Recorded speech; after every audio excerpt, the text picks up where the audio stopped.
Peace is not something that visits you by chance. It's something you protect, cultivate, and guard, especially in the age of oversharing. Today's silence is a superpower. What you keep private can shape your mental clarity, emotional balance, and personal strength. This video, Never Share These 5 Things If You Want Peace, dives deep into 5 things that must remain guarded if you truly want to experience peace. Inspired by the grounded wisdom of Henry David Thoreau, let's uncover the quiet truths that lead to a powerful life. 1. Never share your future plans. In a world where validation is currency and exposure is encouraged, telling people about your goals feels productive. You share a dream and immediately receive encouragement, nods of admiration, or even applause. It feels like progress, but it isn't. It's a psychological illusion. When you talk about your goals, your brain experiences a premature sense of accomplishment. Dopamine is released, not for completing the task, but merely for announcing it. That's the danger. By revealing your plans, you risk weakening them. You invite opinions, expectations, and doubts that weren't there before. Some people might discourage you, not out of malice, but out of their own fears and limitations. Others may silently root for your failure. And even those who cheer you on unintentionally create pressure to perform before you're ready. There's a sacredness in silence. When you hold your goals close, you allow them to grow roots before they face the winds of the world. Silence gives you time to test your ideas, fail privately, and adjust without shame. It gives you space to build without distraction. Thoreau encouraged living deliberately. Go confidently in the direction of your dreams. Live the life you have imagined. Notice he didn't say talk about the life you imagine. He said live it. Real doers don't seek approval, they seek progress. They know that energy wasted explaining plans is energy stolen from executing them.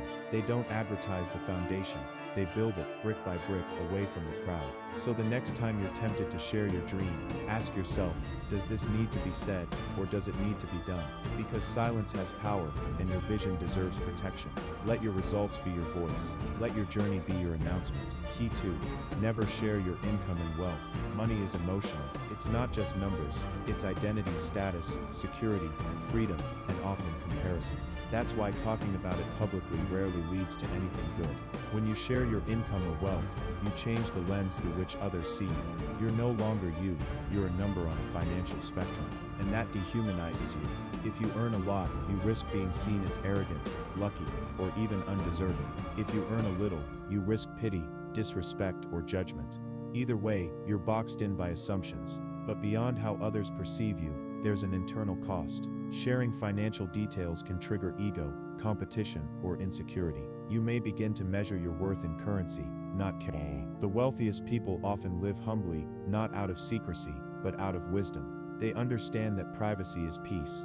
Flaunting money attracts problems, from fake friends and gold diggers, to unsolicited advice and even safety risks. You don't need to prove your success with figures. Let your peace, your time freedom, your generosity, and your ability to live on your terms speak louder than your net worth. True wealth is invisible. It shows in how little you need to show off. Let others speculate while you build. Let them assume while you plan. The less they know, the safer and freer you are. And most importantly, you stay grounded. Because as soon as your worth becomes a figure, it starts fluctuating with the market. Guard your financial life. Treat it like sacred data. Only those who genuinely need to know, such as advisors or partners, should have access to that information. Keep your money in the vault, and your peace in your pocket. 3. Never share your acts of kindness. Kindness should be pure, not performative. When you do something good for others, and then immediately talk about it or post it online, the gesture changes. It becomes less about compassion and more about image. The focus shifts from I help to I want credit. And once ego enters the equation, the kindness loses its essence. Thoreau believed in simplicity and sincerity. He might have said, let your good deeds live quietly, and let your character grow stronger through them, not your reputation. True kindness is selfless. It doesn't need an audience or applause. In fact, the most meaningful acts are often the ones no one ever hears about. They're done out of principle, empathy, and integrity, not to build a brand or craft a narrative. Broadcasting your generosity can also put the recipient in an awkward place. It might make them feel exposed, pitied, or indebted. What you intended as help becomes a source of shame or discomfort. Private kindness preserves dignity, both theirs and yours. When you do good in silence, something beautiful happens. You feel it more deeply. You connect to your humanity. You realize that the reward is in the doing, not in the recognition. So the next time you feel the urge to announce your kindness, pause. Ask yourself, am I sharing this to inspire others, or to impress them? Let your kindness remain between you and your soul. That's where its power lies. Because the best version of you is not the one the world applauds, it's the one that gives when no one's watching. 4. Never share your family problems. Family is your foundation, and just like any foundation, when it cracks, it needs repair, not exposure. Every family has issues, arguments, misunderstandings, even periods of distance. That's human. But when you speak about your family problems to outsiders, you risk turning those moments into lifelong judgments. Words spoken in frustration can live forever in someone else's mind. Even when you've moved on and healed, others will remember what you said, and often use it to define your family. What began as a vent session becomes gossip.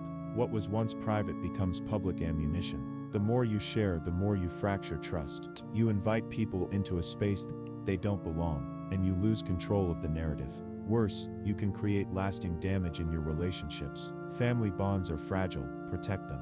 If you need help, seek it from professionals, therapists, counselors, or spiritual guides. They're trained to listen without judgment and offer healing without interference. But avoid turning your personal issues into casual conversations. Thoreau believed in self-reliance, but also in quiet reflection. Apply both to your family life. Reflect before you speak. Ask yourself if sharing will heal or harm. Strong families don't hide their problems, they solve them privately. They have hard conversations, not public performances. They seek unity, not sympathy. Remember, the world doesn't need to know what your siblings said, or how your parents disappointed you, or what argument erupted at the dinner table. Keep your home sacred, guard it, heal it, and let the world see only the strength, not the scars. 5. Never share your deepest vulnerabilities. Vulnerability is not weakness. In fact, it's a form of courage, but that doesn't mean it should be shared with everyone. Your deepest fears, traumas, insecurities, and past mistakes are sacred parts of your inner world. They deserve respect, privacy, and protection. When you open up too freely, especially to people who haven't earned your trust, you expose yourself to emotional danger. People may not always have bad intentions, but intentions change. Trust can fade, and something shared in a moment of connection can become a weapon later. You also risk being misunderstood. Not everyone has the capacity to hold your truth gently. Some will judge, some will mock, and some will carry what you said into places it was never meant to go. Thoreau said, "I never found a companion that was so companionable as solitude." In solitude, you find clarity, you process wounds without distortion. You rebuild self-esteem, not through validation, but through understanding. This doesn't mean you should bottle everything up, but choose wisely. Confide in those who have proven loyalty, empathy, and maturity. And even then, keep a piece of yourself for yourself. Your inner world is your sanctuary. Protect it. Let it be a place of reflection, not exposure. Let your healing happen in peace, not performance. The most peaceful people in the world are often the most private. They know that not every story needs to be told. Not every scar needs to be shown. Build your strength in silence, heal in shadows, and walk in light. The strongest lives are built quietly, not in whispers of fear, but in the calm of discipline. Don't give your power away with your words. Guard your truth. Let your silence build your legacy. Subscribe to Echo of Legends for more timeless guidance. Speak less, live deeper, walk wiser.